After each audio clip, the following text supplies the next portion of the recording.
You ever stop and think about the invisible network that basically runs our entire modern world?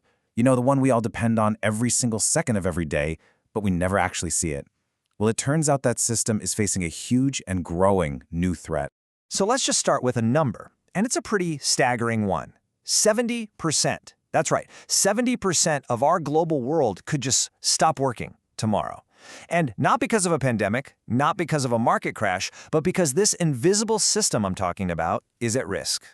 So the big question is, how? How is that even possible? How can one single point of failure cause such an absolutely catastrophic domino effect across the entire planet? Well, that invisible system, it's our massive network of satellites orbiting high above us. You know, for most of history, we've thought of war as something that happens down here, on land, at sea, or in the air. But now, there's a new fear taking hold all around the globe. The fear of a war in space. To really get a handle on just how big of a deal this is, we need to look at the very pillars of our society, the things that are built almost entirely on satellite technology. So let's break down the 4 biggest areas where, honestly, we are completely and totally dependent. Okay, first up, navigation. I mean, just think about your day-to-day life. Google Maps to get around, Uber to catch a ride, getting food delivered, all of that runs on GPS. But that's just the tip of the iceberg. Commercial airlines need it to navigate the skies, giant cargo ships rely on it to cross oceans, and yeah, military operations depend on it for super precise tracking.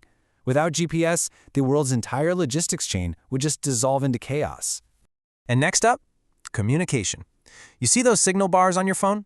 A huge part of what makes that work is supported by satellites. They're literally bouncing signals all around the planet, letting us make international calls, transmitting the data for our internet, and broadcasting TV signals. They are, without a doubt, the very backbone of our connected world. Now, let's talk about something we all care about: money. The entire global financial system, and I mean all of it, relies on the super precise timing and secure data links that only satellites can provide. We're talking stock market trades, the ATM networks, massive international money transfers, and even just you tapping your card to buy coffee. It all depends on that invisible connection. And finally, there's our safety. That weather forecast you check every morning? Yep, that comes from weather satellites. But way more important, these satellites are our eyes in the sky. They watch out for natural disasters, giving us those critical early warnings for cyclones, hurricanes, and floods that literally save countless lives every single year. Okay, so we've laid out the dependency. It's pretty clear. So now, let's run a little simulation. Let's just imagine for a second that you wake up tomorrow morning and the news is breaking everywhere. Major satellite networks have been hit in a coordinated attack. What happens next? Well, instantly, your navigation is dead. Google Maps weighs nothing but no signal. But it's not just you.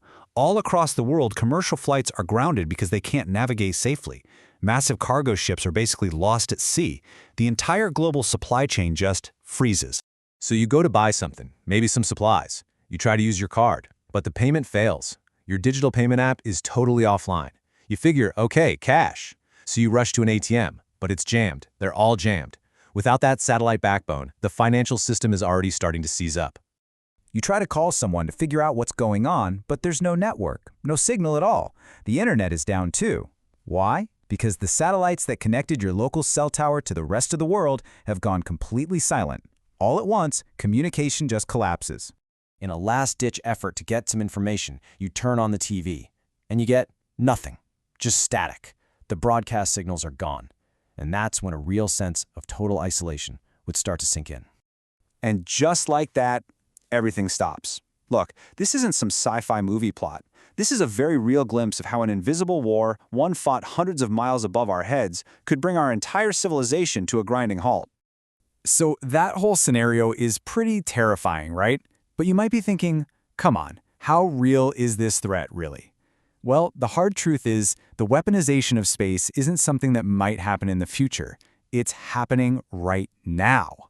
This race actually started years ago, all the way back in 2007. China successfully tested an anti-satellite missile, blowing up one of its own old weather satellites. Fast forward to today, and all the major world powers, the US, China, Russia, are openly, actively developing weapons for space. And why? Because they all understand that whoever controls space has a massive military advantage down here on Earth. And when it comes to this kind of war, there are basically 2 ways to do it. The first is what we call kinetic warfare. You know, the loud way. Physically blowing a satellite to bits with a missile. It's a very clear, very undeniable act of war. But then there's a quieter, maybe even scarier method, cyber warfare. This is where you hack into a satellite systems. You could jam its signals, hijack its controls, or even use it to broadcast misinformation. It's a silent attack, but the consequences could be just as devastating.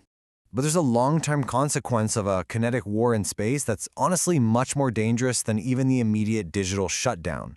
It's a kind of trap that, once it's sprung, we might never, ever be able to escape from.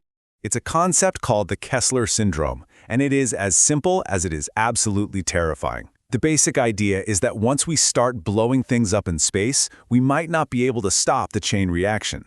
See, one collision creates a bunch of debris, and that debris then causes more collisions, which creates even more debris, setting off this unstoppable cascade. So let's just walk through it. Step 1, a single satellite gets destroyed by a weapon.